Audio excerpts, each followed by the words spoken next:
Hey everyone, this is David Brown with the migration update for April 14th, 2023 from the Braddock Bay Hawk Watch.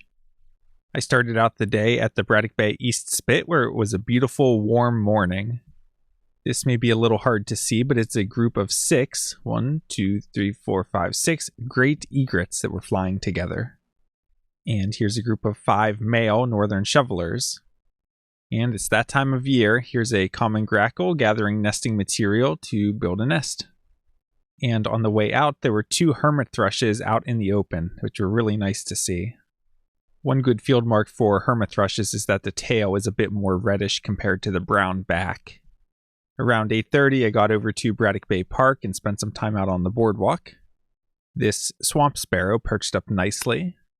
And here's one more shot of the same swamp sparrow. I started the Hawk Watch from the platform at 9 a.m. and it was a warm morning with kind of light to moderate west or west-southwest winds. We had a lake breeze that kicked in around 9:45, which really brought the temperature down from about 80 degrees to 60, just as soon as that wind hit. And normally on a northeast lake breeze, we would move into Frisbee Hill. I stayed at the platform for a little while to see what would develop. And eventually the wind actually shifted more easterly, so I stayed at the platform. The activity never really picked up, and then the lake breeze came back at the end of the day.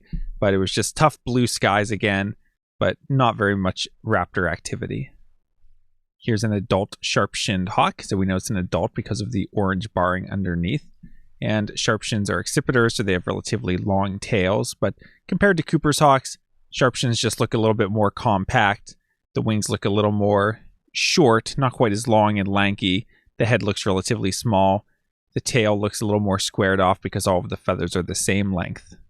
This helicopter circled around a couple times, then came in directly at us from the left-hand side. If you know where the corner pines are, it came from that direction, and it came right in front of the hawk platform, extremely close, and actually landed in the grass beside the platform, which I couldn't believe.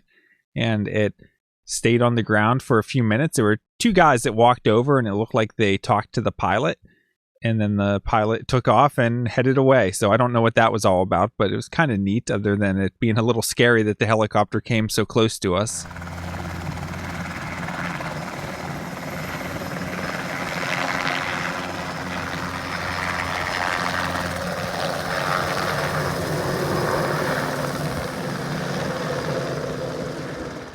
Here's another adult sharp-shinned hawk showing the same field marks, and especially note that really squared off tail tip and small head.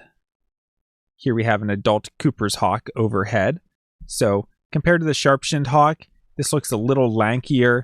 The wings look a little longer and they're held out straight. The tail looks slightly longer. The head's a little bit bigger, although in this posture it's not that obvious.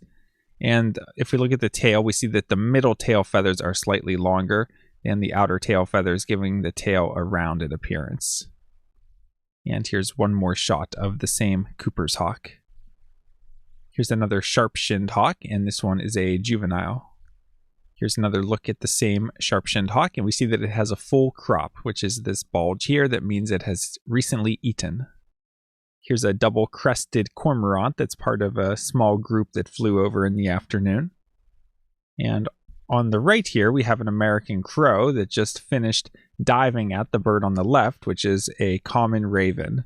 So you can see that the raven is bigger than the crow. And we heard the raven coming because of its deep croaking call.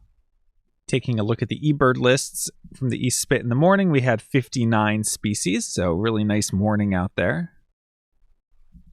And from Braddock Bay Park, 58 species.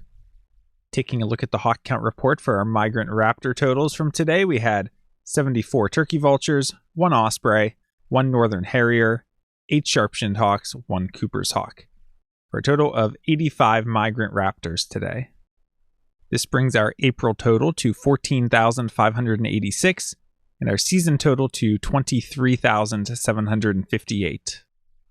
Before we move on, let me briefly mention some other raptor notes. First of all, I didn't see a bald eagle the entire day, which is probably the first time this season there haven't been any bald eagles around, so that was unusual. And I also didn't see any buteos at all the entire day. So Part of it might be that wind was coming off the lake and blowing them inland, but to have no bald eagles at Braddock Bay, very unusual. And the other thing I want to mention is the osprey that I counted as a migrant. And I was watching an airplane high overhead that was leaving a contrail, and I spotted the osprey crossing the contrail headed north. Most of the migrants that we're seeing are headed east along the lakeshore, so really they're going southeast when they pass us. So a raptor going north is kind of going the opposite way of that, and normally wouldn't be considered a migratory direction. But this osprey was really, really high. I could barely see it with binoculars, and I followed it for as long as I could until it was pretty much out of sight, and it just continued on north. And this is something that we've seen occasionally in the past, and our explanation for it is that there's a small number of raptors, such as osprey and peregrine falcons, where some of them will go directly north across the lake. Most raptors don't want to go out over the water because there's no thermals, no place to land, no food, so they're going along the lake shore. But it seems that a small number of raptors do cross directly north across the lake, and I think that's probably what was happening with this osprey. So that's a really cool phenomenon to see, something I've only seen a handful of times here at Braddock Bay. But kind of fun to pick that high bird out of the blue sky today when there wasn't really much happening otherwise. There's a couple of non-raptor notes I'd like to point out. So from the east spit in the morning, getting decent numbers now of things like kinglets, so 2 ruby crowns, 3 golden crowns, 2 hermit thrushes, 2 fox sparrows, 2 yellow-rumped warblers. So these are all species that are sort of just starting to arrive, and we've seen them maybe 1 here, 1 there in recent weeks, but now we're starting to get them in more steady numbers. And from the hawk platform, we had some small groups of black-capped chickadees migrating through. Had a group of 6 or 7 come through, and then 2 or 3 more come a few minutes after that. So there can be relatively large groups of black-capped chickadees migrating this time of year. So that's kind of fun to see because it's a species you don't normally see in groups that large. We also heard the first brown thrasher of this season singing, although we never saw it. We had 2 savanna sparrows in the grasses along the path in the morning. And we also had a Baltimore oriole today, which was really unusual. It sang twice from out in front of the platform, and we were never able to spot it. You would think a bright orange bird would be easy to spot, but we heard it very clearly and distinctly that it was a Baltimore oriole. Just could never lay eyes on it, and it never sang again. So it's about 2 weeks earlier than you would normally expect them, so it's a little unfortunate I wasn't able to get any documentation or at least lay eyes on the bird, but sometimes early things show up, especially when we've had so many days with southerly winds recently. So we'll have to keep an eye out and see if that shows up again soon, but I have a feeling it was probably just passing through. The only new species for the season were those brown thrasher and Baltimore oriole. For tomorrow, it's looking like intervals of clouds and sun in the morning with more clouds later on, slight chance of a rain shower, high in the mid-60s.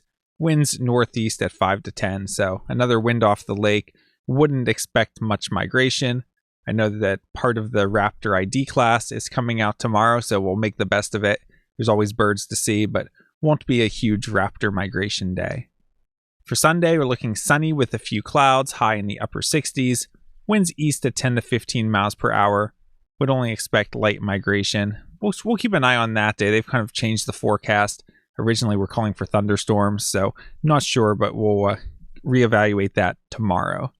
And for Monday, rain early and then cloudy with showers, potential for heavy rainfall, high of only 52, winds west at 5 to 10, chance of rain 80%, so Monday could be a washout. Well, overall, it felt like a pretty slow day at the Hawk Watch, and the temperature kept changing. We kept going from being really hot to being chilly to baking in the sun, and couple of bird highlights here and there, and the excitement with the helicopter. Kind of a really strange day overall, but that's how things go. You never know what you're going to see at the Braddock Bay Hawk Watch, so I hope to see you out at the platform soon. From Lyco Birds, this is David Brown. Thanks for watching.